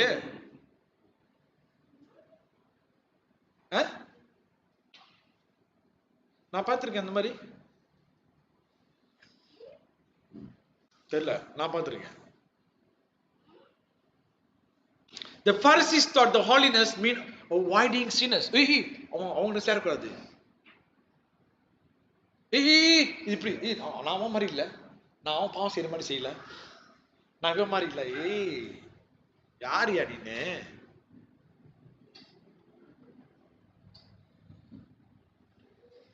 பிரியமானவர்களே, இந்த வசனத்தை நீங்க பார்க்கும் பொழுது மத்தேயு என்ன செய்யறாருங்க? நல்லா யோசிச்சீங்களா? என்ன செய்யறாரு? நீ பாரு, உன்கிட்ட கேட்கிறேன். மத்தேயு இங்க செய்யறாரு, வீட்டுக்கு யாரை வர வைக்கிறாரு? மத்த டெக்ஸ் கலெக்டர் வர வைக்கிறாரு, சீனஸ் வர வைக்கிறாரு. மத்தேயு இயேசுவை பின்பற்ற என்னையா செய்யறாரு?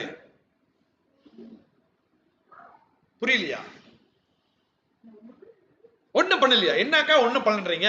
ரட்சிக்க கூப்பிட்டாரு, இயேசுவை ஃபாலோ பண்றாரு. நான் வண்டி வரேன் இயேசுவே, பாய் பை ஃப்ரெண்ட்ஸ், பாய் ஏய் பாய். என்ன பண்றாரு? மத்த டாக்ஸ் கலெக்டர் கூப்பிடுறாரு, பாவிகளை கூப்பிடுறாரு, இயேசு அங்க இருக்கிறாரு. மத்தேயு என்ன செய்யறாரு? பேபேக்கா என்ன செய்யறாரு? சுவிசேஷம் சொல்லிக்கிட்டு இருக்கிறாரு, இவாஞ்சலிசம் பண்றாரு.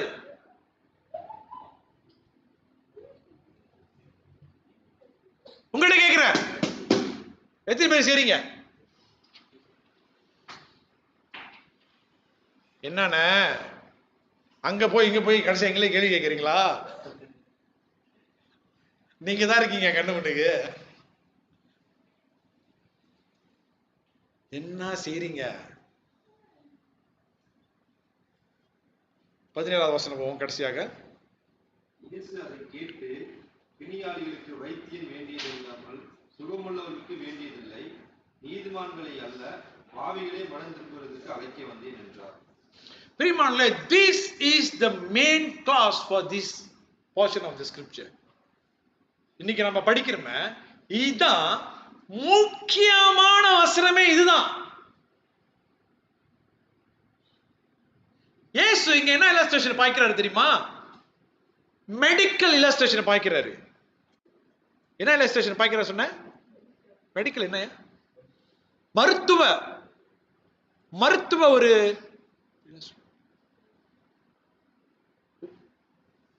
என்னையா மருத்துவத்தோட ஒரு விளக்கத்தை காட்டுறாரு. ரைட்டா? இல்லஸ்ட்ரேஷன் ஒரு எக்ஸாம்பிளை காட்டுறாரு. பாருங்க, the doctor goes to sick people, not the healthy people. அந்த காலத்துல தெரியுமா யார் அறுபதோட படலாம், 60s படம்லாம் யார் பார்த்திருக்கீங்க? அந்த வெள்ளை கருப்பா இருக்குமே. ஓகே, சீக்குனாக்கா யார் பேக்க தூக்கிட்டு யார் போவா? டாக்டர் தான் பேக்க தூக்கிட்டு ஓடுவாரு. யார் வீட்டுக்கு போறாரு? நோயாளி வீட்டுக்கு போறாரு. ஆனா இதே படம் பார்த்திருக்கீங்க தானே?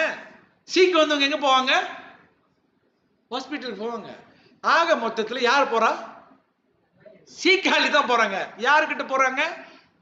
டாக்டர் கிட்ட தான் போறாங்க. டாக்டர் சீக்காளி.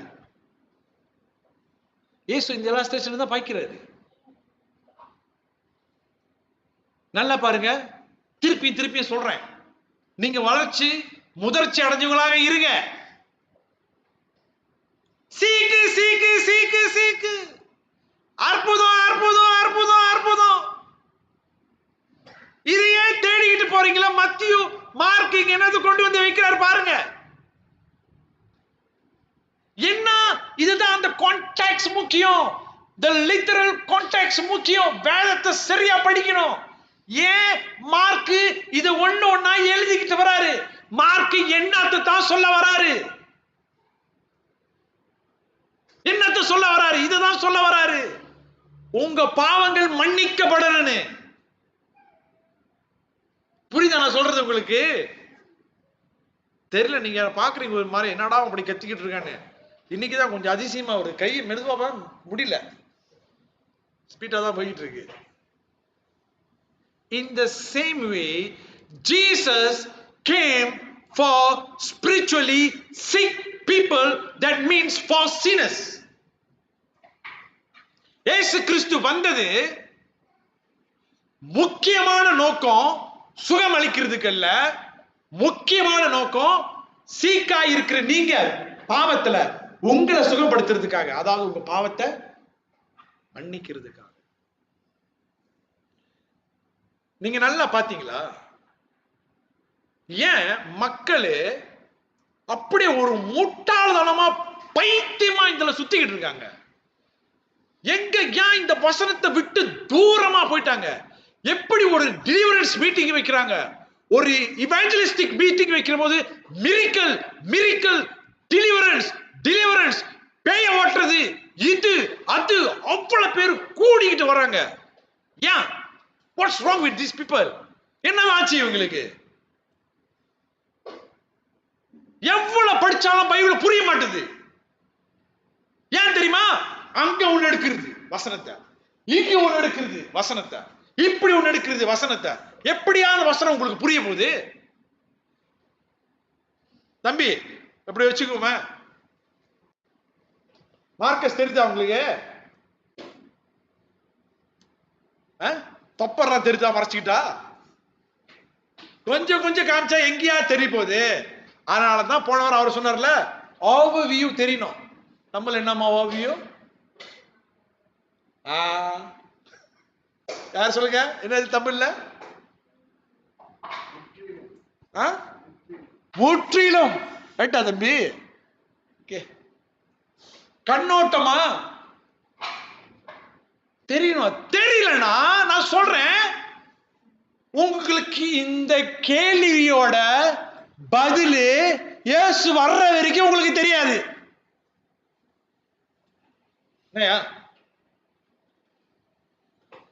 கொஞ்சம் கொஞ்சமா படிச்சா ரைட் தானே? இங்க படிச்சா அங்க படிச்சா இங்க படிச்சா எப்படி படிக்கணும்? கான்டெக்ஸ்டோட படிக்கணும். What's wrong with these people? நான் சொல்றேன், கொஞ்சம் எழுதி வச்சிருக்கேன், இதை சொந்தமா செஞ்ச இந்த நோட்ஸ். எவ்வளவு நேரம் ஆச்சு? 1 மணி நேரம் ஆச்சா? ஓகே பரவாயில்ல. 7 இப்பதான் 7:09 விலை. So they focus on the false needs instead of God's word. இவங்க யார் தெரியுமா? இவங்களுக்குலாம் அவங்களோட அந்த நேரத்துக்கு அவங்களுக்கு தேவைதான் வேணும். இவங்களுக்கு கர்த்தரோட வார்த்தைக்கு முக்கியத்துவத்தை கொடுக்க மாட்டாங்க. இரண்டாவது, they are all influenced by the prosperity teaching. இந்த செழிப்பு சுவிசேஷம், ஏன்னா ரொம்ப வருஷமா இந்த செழிப்பு சுவிசேஷத்துல இருந்து, இந்த செழிப்பு சுவிசேஷத்தை பாட்டுலாம் கேட்டு கேட்டு கேட்டு உங்களுக்கு தெரியுதா ஏன் சில பாட்டு பாட மாட்டேன்னு? அவங்க எல்லாம் செழிப்பு சுவிசேஷம் உள்ளவங்க. என்ற 2-3 பேர் கேட்டீங்க, அவர் பாட்டு எல்லா சர்ச்சிலையும் பாடுவாங்களா, அத்தனை இருக்கு, ஏன் பாட மாட்டீங்க? அவர் செழிப்பு சுவிசேஷத்தை வச்சு அதை போய் கேட்டுக்கிட்டு இருந்தா உங்களுக்கு அந்த புத்தி தான் வரும். அவங்க shift from Christ center certification to self center blessing. இயேசு கிறிஸ்து பாருங்க, அவர் சென்டரா வைக்கல. என்னத்த பண்றதுக்கு? சுத்தம் பண்றதுக்கு. நம்ம ரட்சிக்கப்பட்டுட்டோம், ஜஸ்டிஃபைட் பண்ணிட்டோம். நம்ம சென்டிஃபிகேஷன் இந்த ஜஸ்டிஃபைட்டோம். நல்லா கேட்டுக்கங்க, இந்த ஜஸ்டிஃபைட்டோம் இந்த சென்டிஃபிகேஷனோ பிரிக்க முடியாது. புரியுது என்ன சொல்றேன்னு? நீங்க இதுல கண்டுபிடிச்சிடலாம் யாரு உண்மையான விசுவாசி, யார் போலியான விசுவாசின்னு. புரியுதா மாமியாரு? ரட்சிக்கப்பட்டவன இந்த சுத்திகரிப்புக்குள்ள போகாம இருக்கிறாங்களே, எனக்கு தேவையில்லைன்னு அது தெரிஞ்சிடும். lack of strong biblical teaching. ஏன்னா அதாவது ரொம்ப முக்கியமான வேத படிப்பு, வேத பாடம் அவங்களுக்கு இல்லை. ஏன் தெரியுமா? எபிரேயர் சொல்றாரு பாருங்க, எபிரேயர் 5ல அவங்க உன்னார டீச்சர் ஆயிருக்கணும். ஆனா அவங்க உன்ன என்னத்து குடிக்கிறாங்க? பாலை குடிச்சுக்கிட்டு இருக்காங்க. நான் உங்ககிட்ட கேள்வி கேட்கிறேன், உங்ககிட்ட கேள்வி கேட்கிறேன். ஏன்னா நீங்க என்னுடைய ஃபெலோஷிப்ல இருக்கீங்க, வரீங்க. நான் உங்களை பார்த்து கேட்கிற கேள்வி என்னன்னா, are you the student of the Bible? are you? Bible படிச்சுக்கிட்டு இருப்பாங்க. நான் சொல்றேன், நான் செஞ்ச தப்பு நான் உங்ககிட்ட பப்ளிக்கா சொல்றேன். காலையில எந்திரிச்சு பைபிள் படிச்சுட்டு ஏன் தெரியுமா? எங்க பாஸ்டர் அப்படிதான் கற்றுக் கொடுத்தாரு.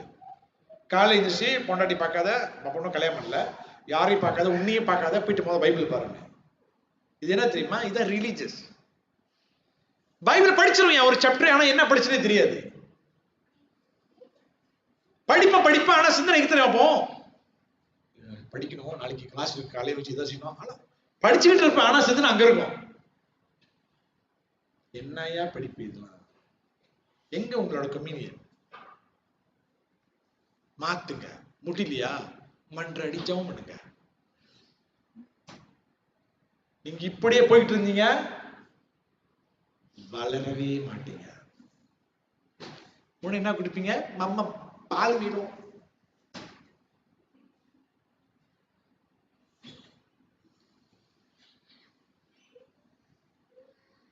சாலிட் ஃபுட் எடுக்க முடியாது.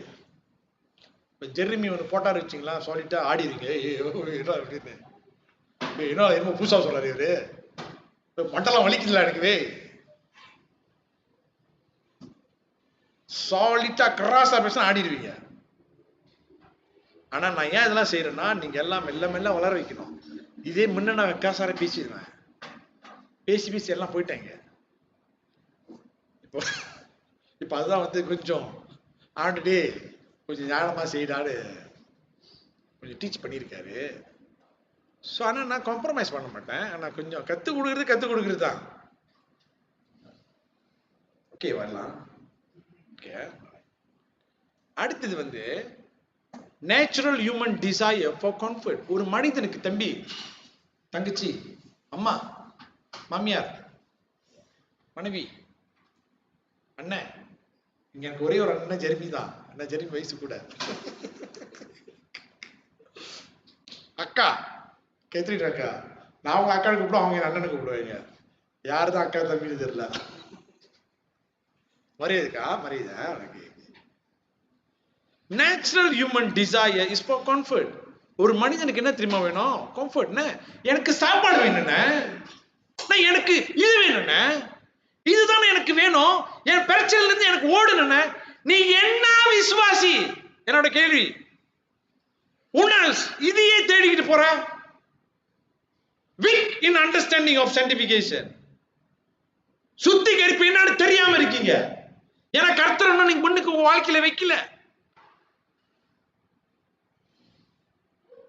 நீங்க மறந்துட்டீங்களா தெரியல. அன்னைக்கு ஜெர்மி அழகா சொன்னாரு, what is actually your point? என்ன, what do you want actually in this gospel? You want a healing or you want the gospel to save you? You want a salvation?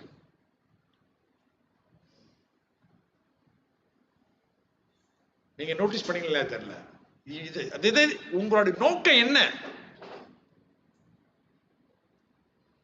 அதான் உங்ககிட்ட மறுபடி சொல்றேன். இன்னைக்கு எனக்கு நல்ல பிளாட்ஃபார்ம் நான் இதை பேசுறதுக்கு. நான் எதிர்பார்க்கவே இந்த மாதிரி வரணும். உண்மையாவே சொல்றேன்.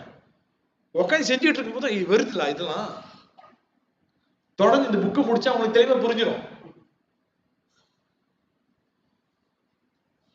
மனுஷனுக்கு இயற்கையாவே நேச்சர் வேணும், கம்ஃபர்ட் வேணும், எனக்கு இது வேணும். அதுதான் நானே கேட்கிறேன். உலகத்தில் உள்ள கர்த்தர் ஐயாவை கீழே அவனா தான் ஏன் சொல்லுவான்? அவன் அதான் சொல்லுவான். நீங்க உலகத்துல இப்ப கேளுங்க, எனக்கு இதான் வேணும் இதான் வேணும். அப்ப அவனுக்கும் உனக்கு என்ன வித்தியாசம்? என்ன வித்தியாசம்? கொஞ்சம் யோசிக்கிறீங்களா நான் சொல்றது? இப்ப இந்த காஸ்பல் உங்களை என்ன செய்யும் தெரியுமா? உங்களை மோல்ட் பண்ணுது, உங்களை மெச்சூரிட்டிக்குள்ள கொண்டு போகுது. உங்களுக்கு சென்டர், உங்களோட சென்டர்ல என்ன தேவைன்னா சுத்திகரிப்பு தேவை. கிறிஸ்து போல நீங்களும் மாறணும். அப்ப இந்த சஃபரிங் என்ன செய்யுது? ஆண்டவர் வாழ்க்கையில் என்ன விடுறாரு? இந்த சஃபரிங்க நல்லதுக்கு என்று சொல்றாரு. சஃபரிங் எதுக்கு? நல்லதுக்கு. இந்த சஃபரிங் வரலனா நீங்க கர்த்தரை உங்களை அறியாமையே நீங்க விட்டுட்டு போயிருவீங்க. ஆண்டு ஓங்கி புட்டாரவங்க ஒரு ஆளா, ஏய் எங்கடா போய்கிட்டு இருக்கு உள்ளுங்க வர, அப்பதான் திருப்பி வருவோம்.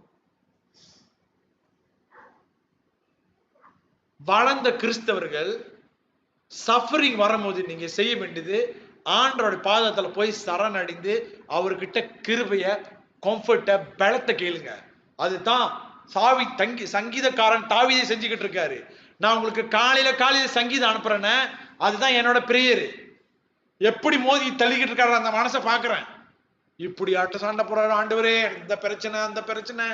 நீங்க யாருக்கிட்ட போய் கம்ப்ளைண்ட் பண்ணுங்க, அவர்கிட்ட ஆண்டவரே எனக்கு இவ்வளவு பிரச்சனையா இருக்கு, அவன் அப்படி சொல்றான் எப்படி சொல்றான், ஆண்டவரே எப்படி முடிக்கும் போது ரைட்டா முடிப்பார். ஆண்டவரே உங்களதான் நம்பி இருக்கேன், உங்களதான் நம்பி இருக்கேன். அது என்னத்தை காமிக்குது?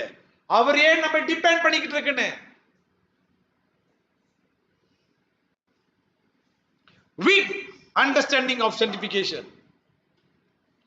Many Christian people, Christianity is mainly receiving blessing, not become like Christ. If you have this thought, please remove from your mind. This is your weak understanding of sanctification. The Christian's life is about growing into Christ likenesses. கொலோசியர் 1:28 படிங்க, நான் முடிச்சிடுறேன். கொலோசியர் 1:28.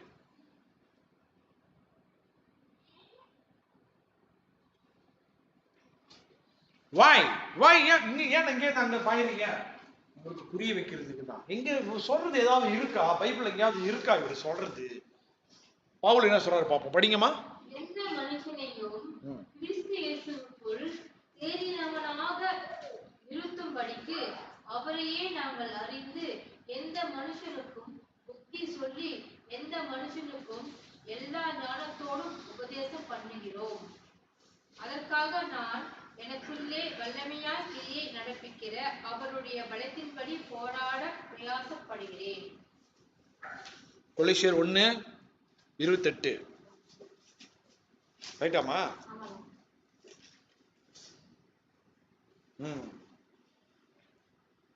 Him we proclaim, admonishing every man and teaching every man with all wisdom, so that we may present every man complete in Christ.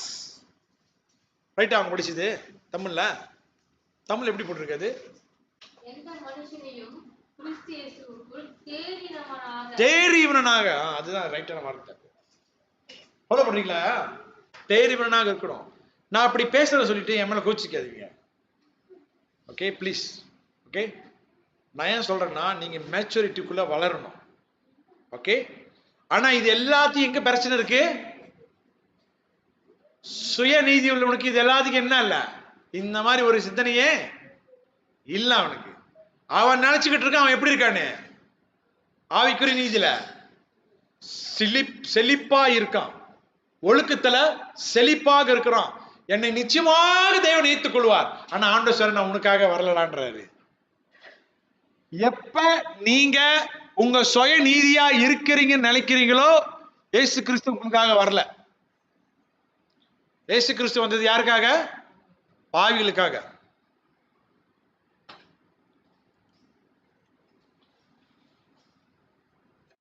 இயேசு கிறிஸ்து வந்தது to expose சின், பாவத்தை வெளிப்படுத்துறதுக்கு, பாவிகள் மனம் திரும்புறதுக்கு, மனம் திரும்பின பாவிகளுக்கு பாவ மன்னிப்பு கொடுக்கிறதுக்கு. இதுதான் முக்கியமானது. அதனாலதான் மத்திய 11:19 இயேசுவை பார்த்து சொல்றாங்க, இவர் டாக்ஸ் கலெக்டரோட ஃப்ரெண்ட். இயேசுக்கு அந்த அடையாளத்தை கொடுக்கறாங்க. இன்னைக்கு ரட்சிக்கப்பட்டீங்க நீங்கன்னா, நம்ம என் குடும்பத்துல இருந்து வரும்போது எனக்கு அந்த பேர்லாம் கிடைச்சிச்சு. நீனும் பாயிட்டியா அவங்க போல நம்ம என்னென்னலாம் பேசுவாங்க. ஆனா கர்த்தருக்குள்ள தொடர்ந்து உறுதியா இருங்க. யார் உங்களை வெறுத்தாலும் பரவாயில்ல, யார் உங்களை என்ன குறை சொன்னாலும் பரவாயில்ல. நீங்க பாவத்துல பாருங்க, நீங்க ரட்சிக்கப்பட்டுனே 100க்கு 100 உடனடியாகவே நீங்க பரிசுத்தமா வாழ முடியாது, அது பொய். ஆனாலும் நீங்க அந்த பரிசுத்தத்தை தேடி போறீங்களே, அதுதான் உங்களுடைய அழைப்போட உறுதி. புரியுதா? உங்களோட அழைப்போட உறுதி என்னன்னா, நான் விழுந்துட்ட ஆண்டவரே, நான் பாவம் செஞ்சுட்ட ஆண்டவரே, என்கிட்ட இந்த பாவம் இருக்கு, எனக்கு உதவி செய்யுங்க சொல்லி நீங்க என்ன செய்றீங்க? தொடர்ந்து தொடர்ந்து ஓடிக்கொண்டே இருக்கீங்க, பரிசுத்தத்தையே தேடி போறீங்க. பேதுரு அதுதான் சொல்லுகிறார், நான் பரிசுத்தமா இருக்கிறது போல நீங்களும் பரிசுத்தமா இருங்க, இந்த அழைப்பு தான் தேவன் உங்களுக்கு அழைத்திருக்கிறார் என்று சொல்லி. அப்போ ஒரு உண்மையானோட விசுவாசியோட இது இருதயம் பரிசுத்தத்தை தேடி போவாங்க. இயேசு கிறிஸ்துவோட mission to save sinners. I want to close this. நல்லா கேட்டுக்கங்க பிரியமானவர்களே, இங்க 2 காரியத்தை நீங்க தெரிஞ்சுக்கணும். தாழ்மை, நான் பாவி, தாழ்மையா இருந்து அவர்கிட்ட வரும்போது அவர் உங்க மேல கிருபையை காட்டி உங்களை ரட்சிக்கிறாரு. நீங்க பெருமையா இருந்தீங்க என்று சொன்னா, லூக்கா 18வது அதிகாரத்தில் போல ஆயக்காரன் பரிசேயர் போறான். பரிசேயர் போகும்போது மனம் திரும்பி அவனுக்கு ஜஸ்டிஃபைட் பண்ணல. ஆனா ஆயக்காரனும் ஆண்டு சொன்னாரு, இவன் அல்ல அவனே ஜஸ்டிஃபைட் பண்ணப்பட்டிருக்கான்னு சொல்லி. So always remember, with Christ you must come with humble humility வரணும். அதனால தான் யாக்கோப் 4:6 சொல்றாரு, God is opposed to the proud but give grace to the humble. தேவன் பெருமையா உள்ளவனை எதிர்த்து நிற்கிறார், தாழ்மை உள்ளவன் மேல என்ன செய்றாரு? கிருபை காமிக்கிறார். So conclusion, முடிவு என்னதானே?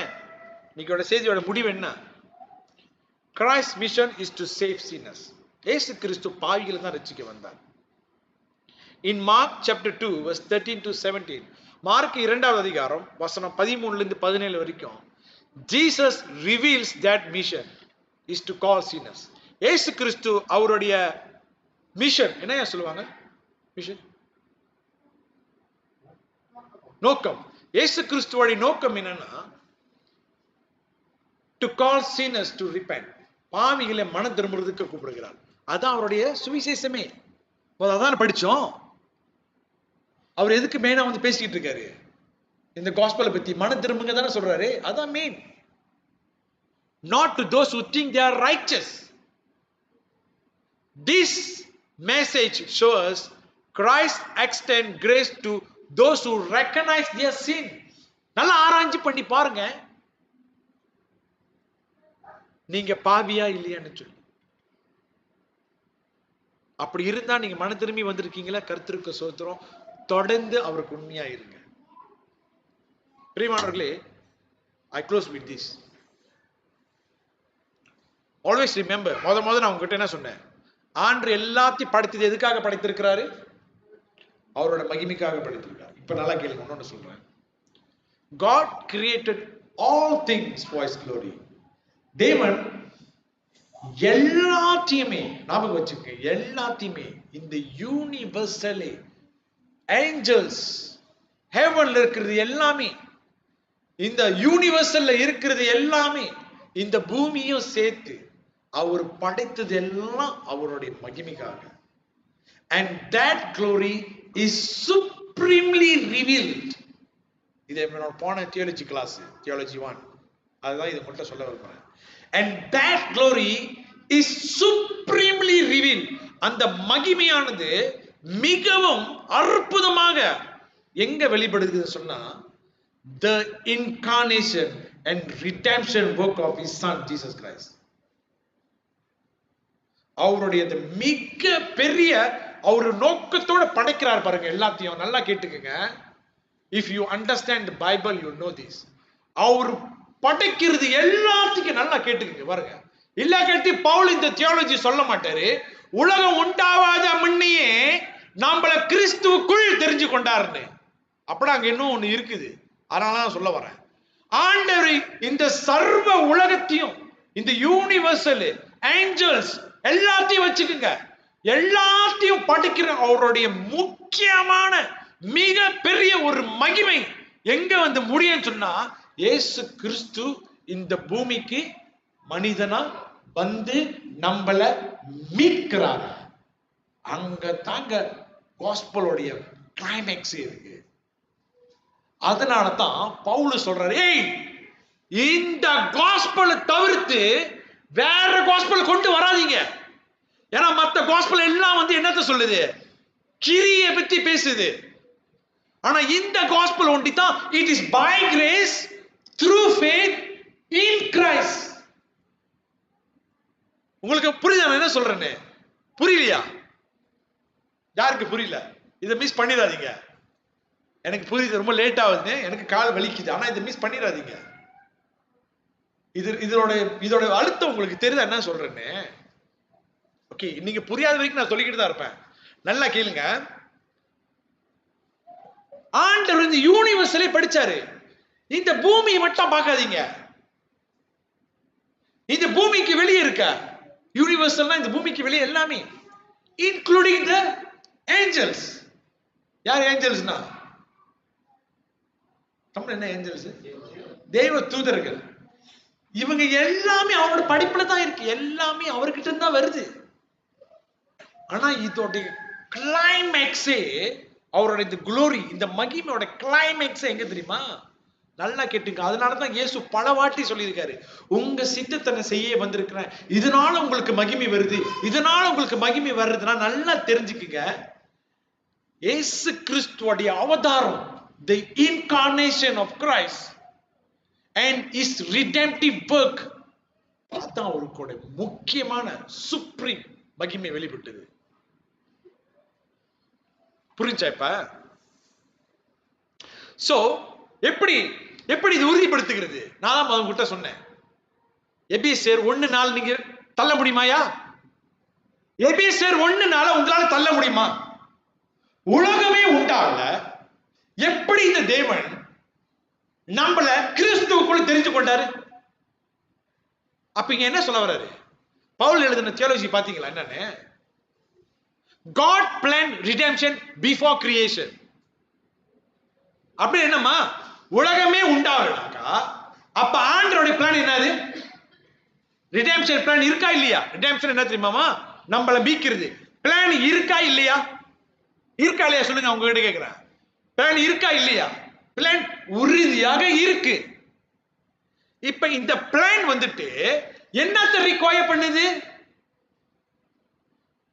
The redemption require the son becoming man. புரியுது என்ன சொல்றேன்னு? இந்த மீட்பு தேவன் எப்படி தீர்மானத்தை பண்ணி வைத்திருக்கிறார்னா, இந்த second person in the Trinity, that is his son, must become a man. புரியுது என்ன சொல்றேன்னு? உலகமே உண்டாவாத முன்ன அவர் ரட்சிப்பு திட்டம் வச்சிருக்காரு. இப்ப ரட்சிப்பு வரணும்னா இரண்டாவது பர்சன் ஆகிய இயேசு கிறிஸ்து மனிதனா இந்த பூமிக்கு வந்துதான் ஆகணும். ரெண்டாவது பாயிண்ட். மூணாவது பாயிண்ட் என்னன்னாக்கா, the incarnation was part of God's eternal decree. தேவன் தீர்மானம் பண்ணி வச்சிட்டாருங்க. அதனாலதான் நான் ஒரு கால்வினிஸ்ட்.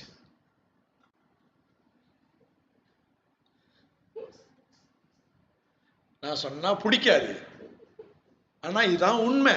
நான் அதை மறுக்கவே முடியாது. உங்களால மறுக்க முடியுமா? நீங்க சொல்லுங்க. நான் இதான் மொத வாட்டி இன்னைக்கு உங்ககிட்ட சொல்றேன். இவ்வளவு நாள்ல இன்னைக்குதான் மொத வாட்டி நான் அதை உங்ககிட்ட சொல்றேன். இத பேசினாலே ஆளு ஓடிடுறாங்க. பட் இதை மறுக்க முடியுமா? முடியாது. கண்ணில் மூடி ஜெபம் செய்வோம்.